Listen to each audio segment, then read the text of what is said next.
Francois, hello, how are you? Austen, long time no see. Good to see you here today. Wait, do you have beautiful weather in Hong Kong? Is it Yeah, sunny today? it's very cloudy today. Anticipating, everyone's just waiting for their allocations this year, so weather's not great. And I miss going to Hong Kong. So hopefully, not too far from now, I will be able to go and see you again there. Yeah, we miss you, and my view is actually that's AP House right there, that building. I knew that you were always watching us. Wait, go back. I saw something which I like a lot behind you here. Ah, yeah. Oh, yeah. Oh, you got some cool things. Yeah. Why do you copy the way I put things in my office? Did I? Did I copy? Yeah, you do. Yeah, you have many little things in your behind you, like I have in my office. Yeah, because if I didn't have many little things, it would be a very boring office. And Okay. when I do Zoom calls with you, there would be nothing. It would just be, very boring. Good. Okay. Let's talk about more of the cultural impact of the 50th anniversary, right? And the cultural impact of the Royal Oak. I mean, a lot of this is also, I mean, not a lot of it, part of it is also talking about how it fused into mainstream culture and is actually becoming like a status symbol. And that watches just a few years ago for young people were considered lame. Like no one cared. I was always that lame kid in school, that cared about my watch, and everyone was like, the fuck, like that's so lame. Like no one's ever gonna wear watches in a few years. And now all of those same people are calling me and they're like, hey, I want a watch. I want a mechanical watch. But No, but what we can say is also, if we look 10 years ago, the 40th anniversary of the Royal Oak, it actually put the Royal Oak back on the map. Because in 2011, we're selling more offshores than Royal Oak. And even a watch like the 15202 was not selling anymore.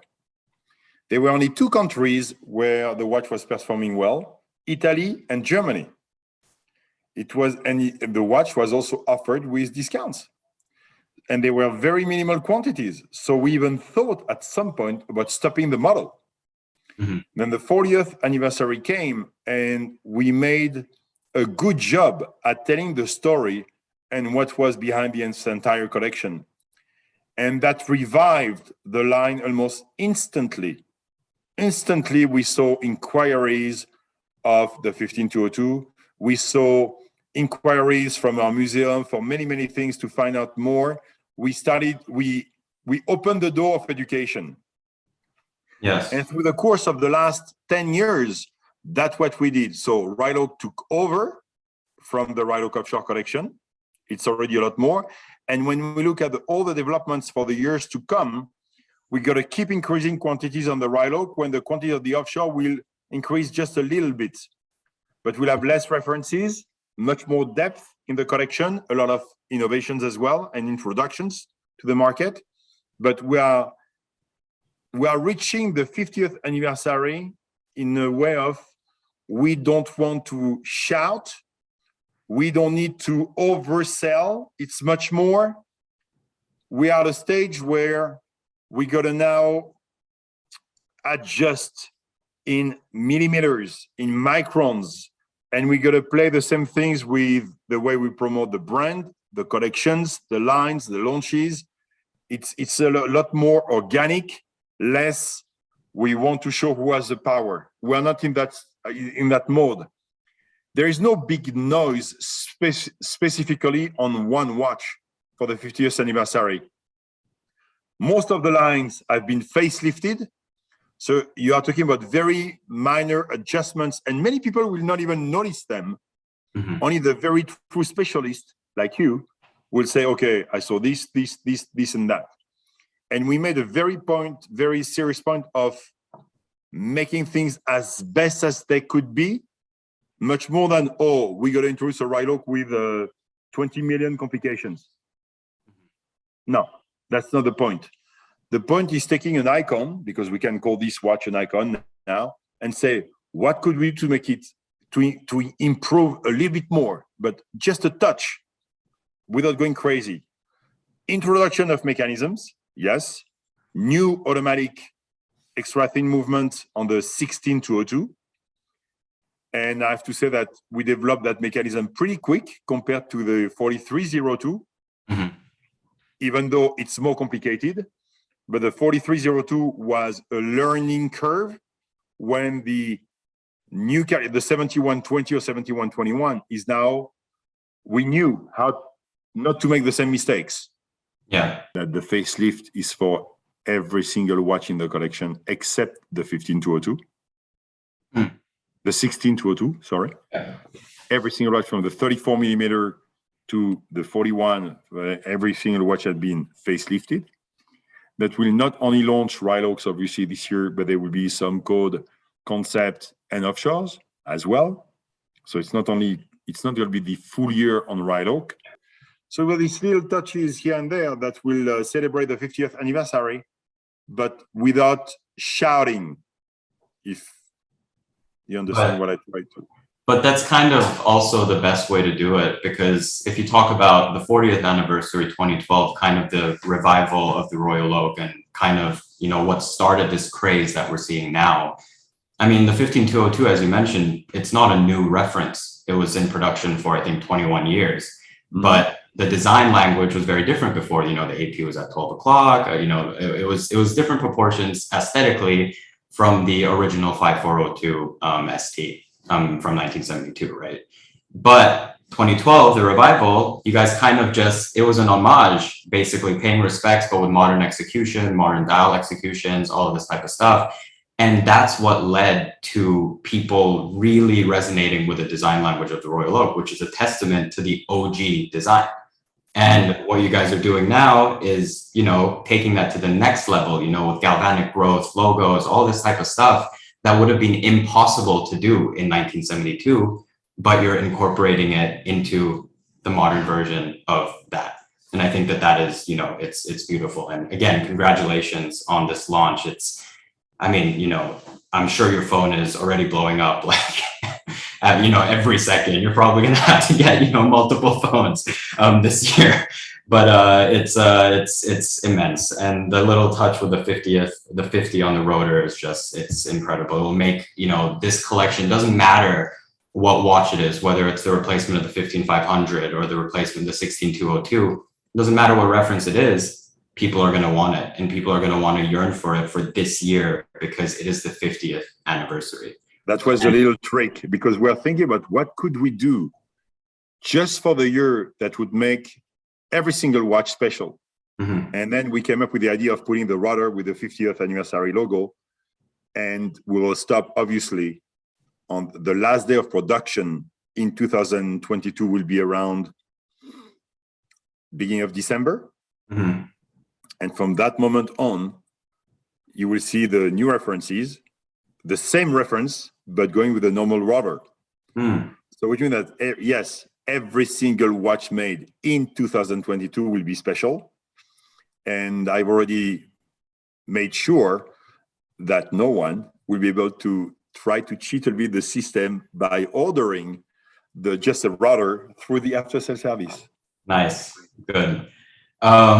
So, you know, I feel like a lot of people would like to know what the process is into creating a launch as momentous as this. Like, what's the preparation process? How long does it take? Do you guys start planning, you know, 5 years in advance? Like, what is the process like for a launch at this magnitude? Because you guys launched so many models, right?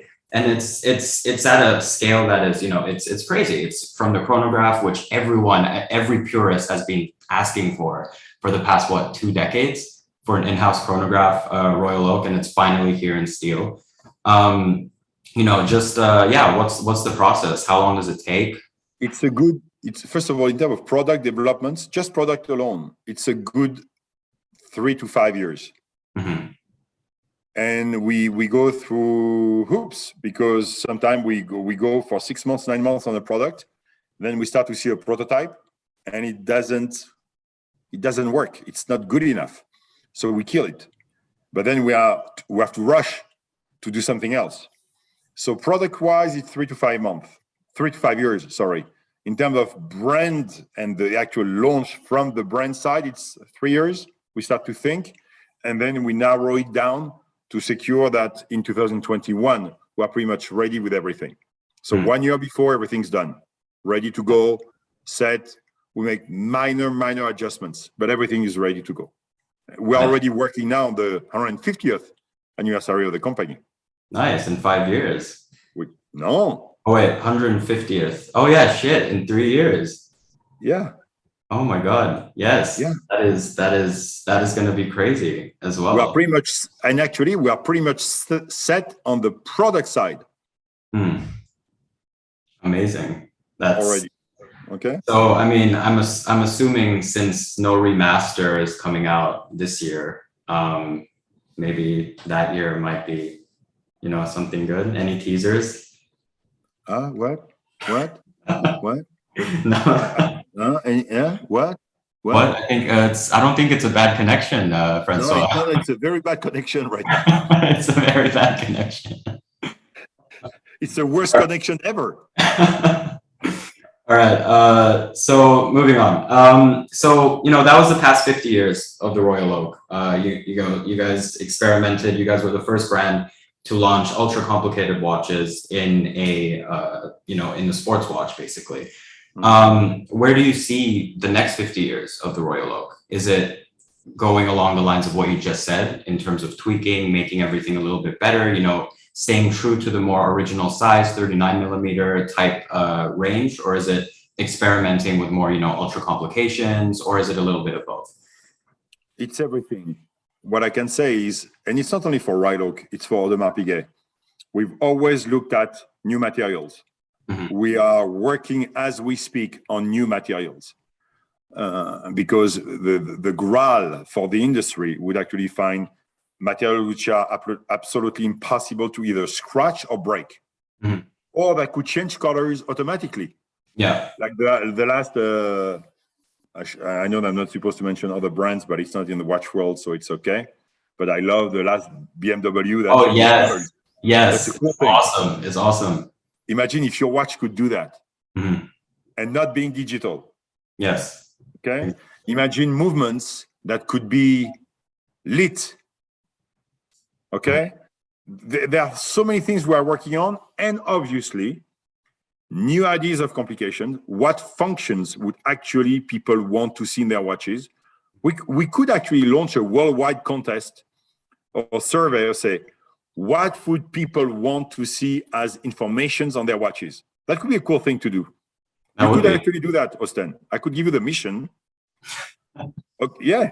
I would with love people to. in Hong Kong. I would love to. People in Hong Kong say, come up with idea, and we do a contest, and the winner gets. And if we decide that, let's do this actually as we speak right now. Yeah, let's do it. Let's do it. That's a great idea. You do that, but you don't do that on behalf of Audemars Piguet. You do that as Austen Chu. Wristcheck. It's you. Yeah. Okay. You do it the way you want, and at some point you're gonna say, okay, we've seen 10,000 ideas. Here are the top 3. And if we are the top 3, we decide, and it's really unique and new. And if we decide to go, the people who have actually had the idea will get their watches made. That would be such an incredible initiative for the community, because the next generation as well, I mean, that's partly why, this whole NFT metaverse type of space is blowing up so much, is the community, right? And the community aspect of it. And the future of luxury is in transparency, experiences, all of this type of stuff. And this completely hits all nails on the head. And it makes everyone feel involved in the process. And it's a beautiful thing, basically. Good luck, Austen, because if this is published the way it is now, good luck. You're going to get bombarded. Yeah, exactly. I'm not helping you. You do whatever you want. We'll do it. No, but that's a cool one, actually. That's a really cool one. So going back to your question, so materials, new ideas on mechanisms and functions, and ultimately, yes, the absolute ergonomy on watches, whether it's weight, the way you work with the functions, everything is going to matter. Because we will not change completely ever the design of the Royal Oak. It's much more a matter of keeping it young, through the generations. And Yeah. my biggest wish would be that for the 100th anniversary of the Royal Oak, people would keep saying it's 100 years young. Yes.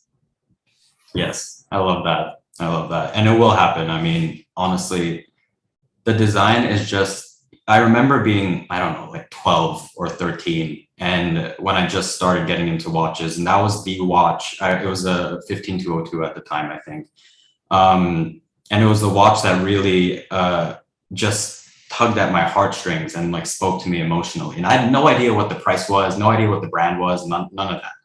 And, you know, I made it into a poster, hung it on my wall, and then eventually, you know, spiraled into me being a watch person. But that's something that I think not many designs can do to people. And I think the Royal Oak is one of these designs. I've seen so many people that weren't really that into watches, or, you know, they appreciated it here and there, but when they put a Royal Oak on their wrist and they realize, you know, the play of light and all of how it makes them feel when it's on their wrist, like that's something that, you know, money can't buy. I mean, I know that that's contradictory because you need money to buy it, but you know what I mean? that feeling, right? And so it's great.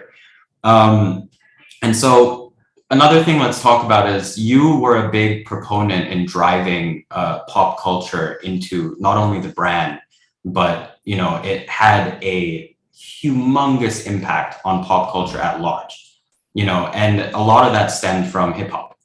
And that was largely, you know, a lot of what got got rappers into the watch space was, you know, your collaborations with Jay-Z and stuff. And I know that's on the offshore, but is that going to be something that you guys will venture into the Royal Oak line, or is the Royal Oak line going to stay strictly more, you know, staying to tradition, not doing as many limited editions? Do you know what I'm saying? Or like collaborations? First of all, in the last 20 years, we've evolved a lot in terms of proportions of limited edition made out of the whole quantities. I can share with you that more than 10 years ago, we had almost 10% of our entire production were limited editions. And people were pretty angry at us for that and upset. Today, we are between 1% and 2%, depending on the years. So we made it so much smaller because we want also to have the integrity of the normal collection. That said, 2023 will be a big anniversary for hip hop. You know what it will be? What are they going to celebrate in 2023? I have no idea. The 50th anniversary of hip hop. Oh, really? Oh, yeah. Can you believe that hip hop is 50 years old? It is not even, that's crazy. It's 1 year younger than the Royal Oak. Yeah. Okay, so speaking about that, you know, about hip hop and all of that, do you think the Royal Oak has had a bigger impact on pop culture in the past 10 years versus the previous 40?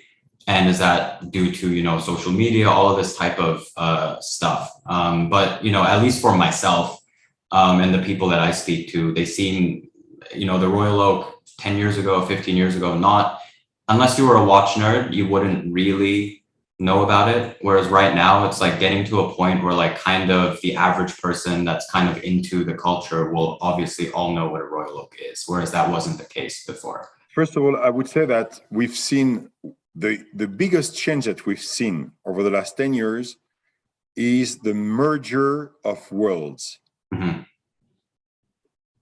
If I have to look at 10 years ago, I was dressed always in a 3-piece suit. I was wearing a tie, a shirt, and the whole thing. Then we are wearing shoes, not sneakers. And then what we saw over the last 10 years is the street with the music, with the fashion, with the sport, merge with the world of luxury. And that was not expected at all. And you see today that these walls have fallen down and it leaves the door open for so many, many things. Yeah. So everybody talks about culture today, but much more than before when everything was in boxes. You had high-end fashion, high-end watchmaking, high-end cars. And if you had a high-end car and a high-end watch, you had a high-end suit, all those type of things.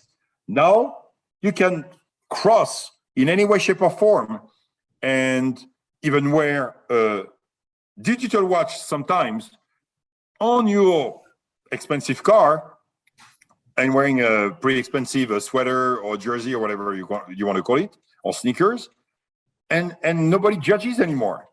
So it's not a matter of we aimed at doing it, the world made it happen, and which is why, as one of the iconic watches / brands in this world, we managed to be adopted by also a much younger generation.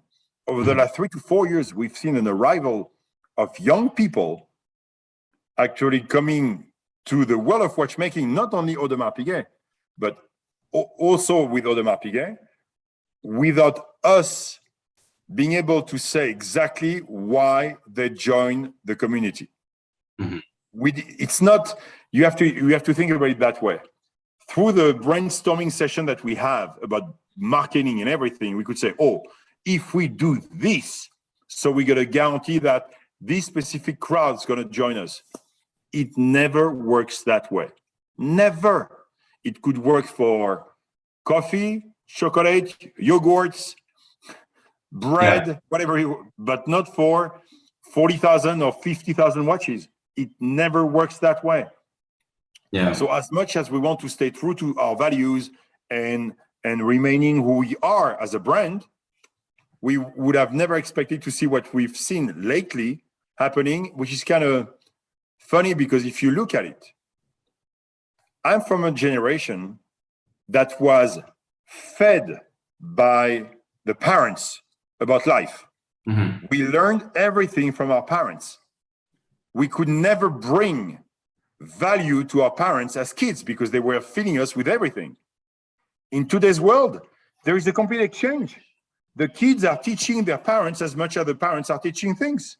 Mm-hmm. And just that alone, if I had to make an analogy with another famous watch company that say that you never own your watch and you keep it for the next generations. Yeah. Funny enough, we see that now the kids are bringing their parents to Audemars Piguet. Mm-hmm. It's the exact other way around. It's funny when you think about the kids are teaching their parents about who we are. Yeah. And it is just the beginning of this world that we're seeing. And it's all down to, as you said, this generation, we grew up with the internet. We grew up with a automatic BS detector in our head because we grew up with the internet, right? And because of that, I think it boils down to information exclusivity. And that's exactly what you've touched upon. And it's just right now, these people, this next generation of people, they have access to information at a much quicker rate than their parents can absorb it. And very soon they start teaching the dynamic shift and they start teaching the parents about stuff. And just like during COVID, if you look at a lot of the misinformation shared, a lot of it wasn't by young people. Most of it wasn't by young people. And so, I completely agree, but it's incredible though, because it's always been a dream for me to see young people actually care about watches, because my whole life, no one young cared really until, the past 5 years really. And so it's been great. And so obviously there's been a major shift in the average customer for Audemars Piguet since you joined in, I think, 1994, right? What was the shift? What was the average customer back then for, let's say, a Royal Oak, and comparing it to the average customer now?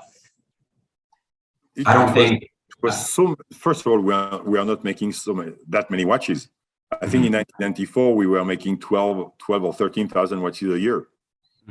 Step one. Step two, I was in France when I started. We are selling the watches by hand. So we are going to a store, a multi-brand store. We were carrying the watches with us. And if we would sell 1 or 2 watches in a week to a retailer, not to an end consumer, that would be the dream. We were praying for these people to buy our watches. And even when I moved to the US in 1999, I would always remember that we had at that time 97 points of sales. Mm-hmm. The revenue was 6 million. 97 points of sale, 6 million. The brand was not even starting from scratch. It was level minus 2 zillion. And I will always remember a retailer that threw me out of his store because the brand was doing so bad. Yeah, no, true story. So I go to a store, I don't remember where, and I introduce myself. So my name is François-Henry Bennahmias. I'm the CEO of Audemars Piguet. I say, Audemars Piguet, get out. I say, No way. What do you mean get out? Yeah, get out. The brand is doing nothing. I don't want to see you in my store. Basically, me not knowing this country at all at the time, I was thrown out of the store. That's how the brand was. And we rebuilt it. We built it actually one watch at a time, one relationship at a time, with the retailers at the beginning, then with the clients, slowly but surely, and to bring us to where we are today. And the danger that we have when you run a business like we do now, where the brand in 2021 will have reached almost 1.6 billion. We can really talk about that number. Insane. Okay, and to the risk that we have on a regular basis is the people who are joining us a year ago or 2 years ago just don't know what it took to actually build it. And sometimes people arrive and say, well, we are the king of the world. Say, yes, guess what?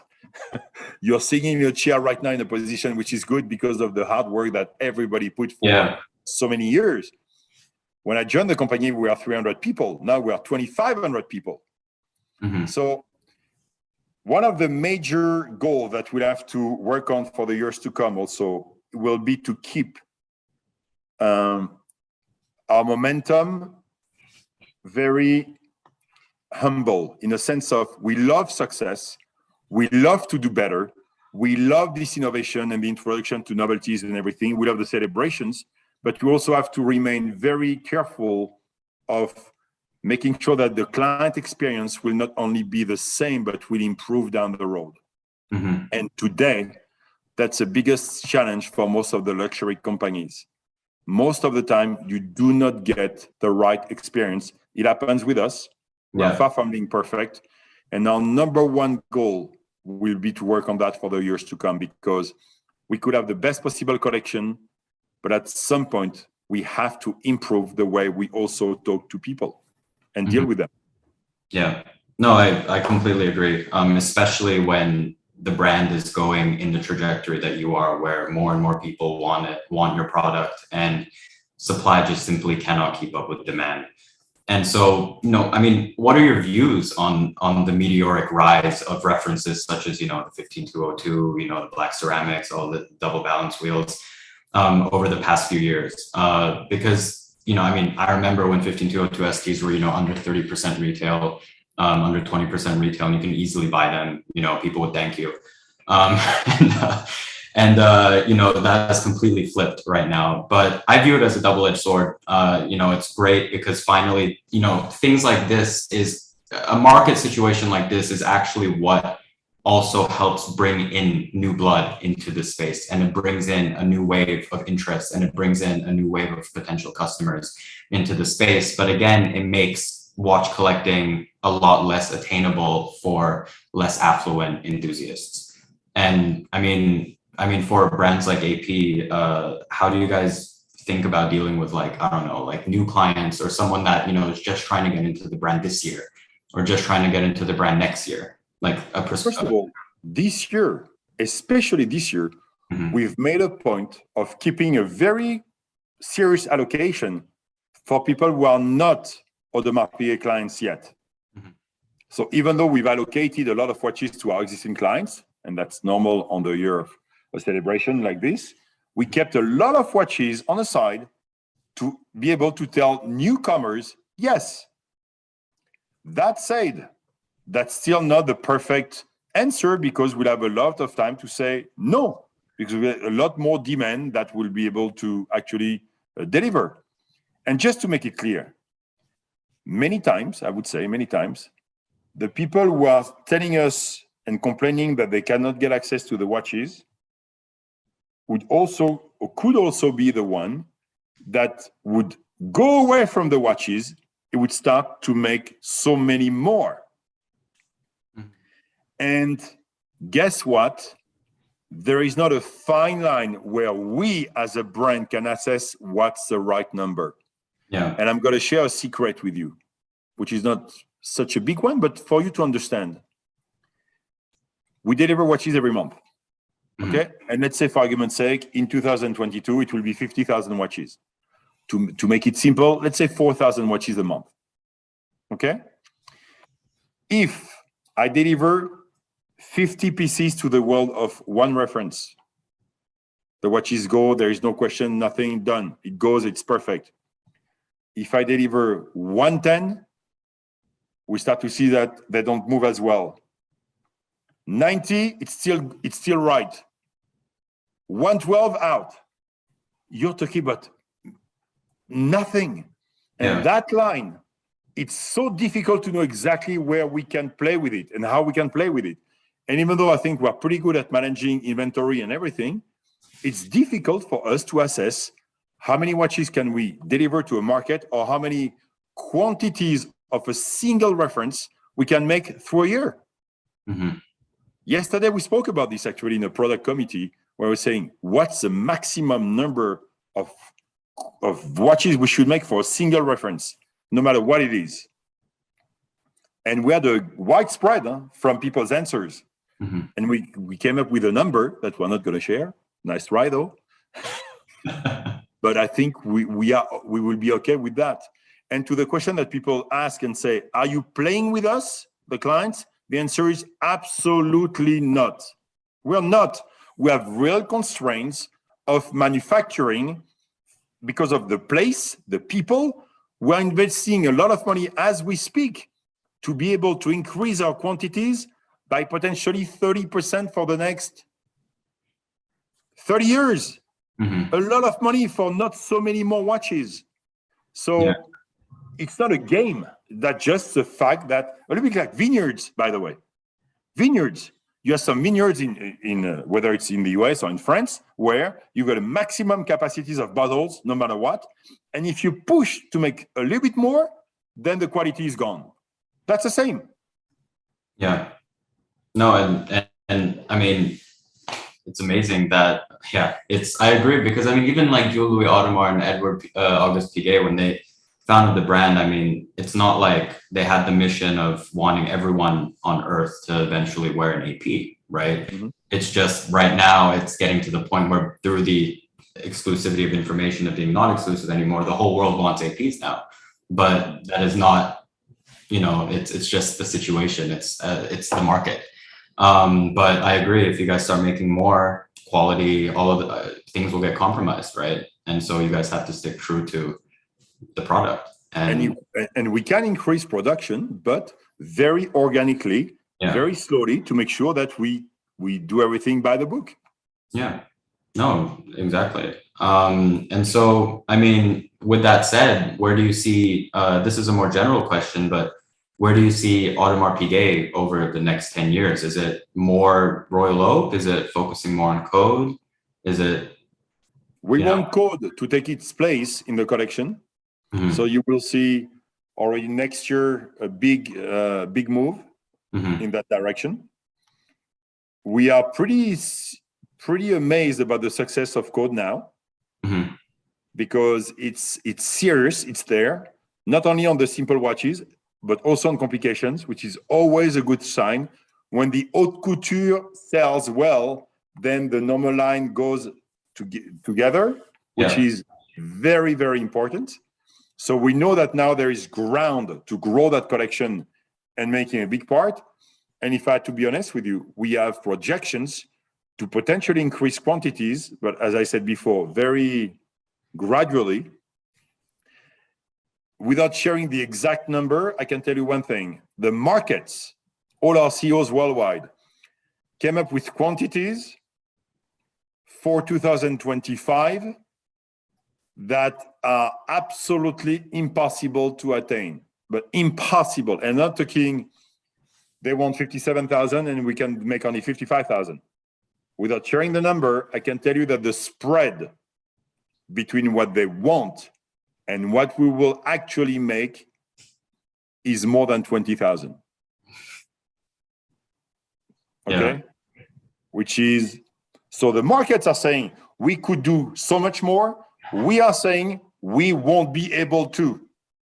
So we have to readjust our distribution network accordingly and plan to do it the right way. Yeah. And by the way, congrats. It's, 10th year as CEO of AP, right? Getting old, Austen. No, I mean, when we're talking about the 100th anniversary of the Royal Oak, you will be alive. I won't. So do me a favor.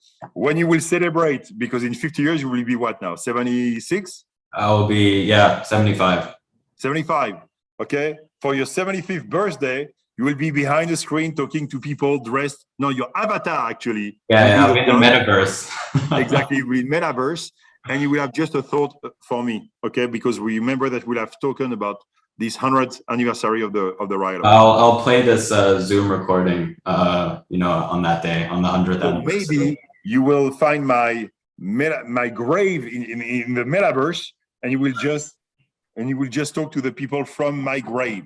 Yeah, and it will just be recordings of you, just saying shit.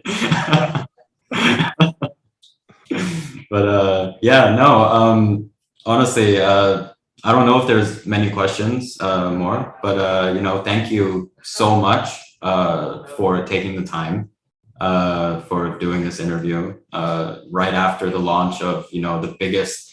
This is almost like in the watch world, this is the equivalent of like America landing on the moon in the watch world for this year. In my opinion, I mean, it's huge. 50th year, 50 years of the Royal Oak. Design language didn't change. People want it now more than ever. When it was released in 1972, no one wanted it. Everyone thought it was crazy. 35 times the price of a steel Rolex at the time. You could buy a Jaguar, which right now is like a Rolls Royce. Like back then, that's the prestige.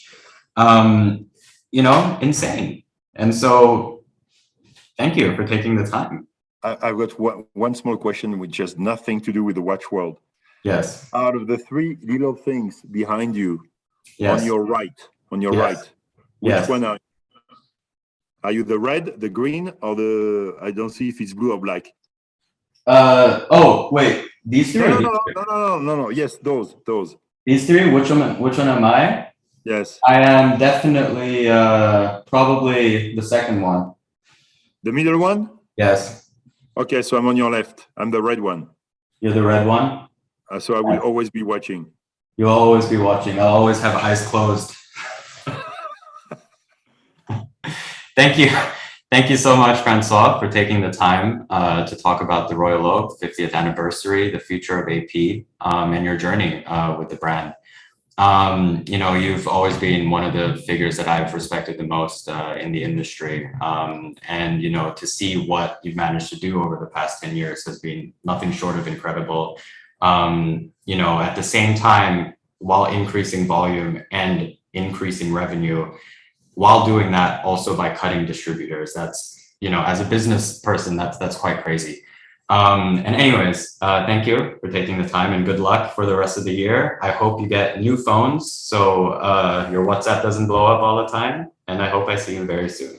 If I may say something, Austen, and people have to hear that, I want to really thank you also for what you've been doing, not only for Audemars Piguet, but for the watch industry. You are a true passionate person, and we, not I only, we love you at AP for that. Keep doing that job and that great job, because we need more Austens in the world. Thank you. That means a lot. Yeah. See you.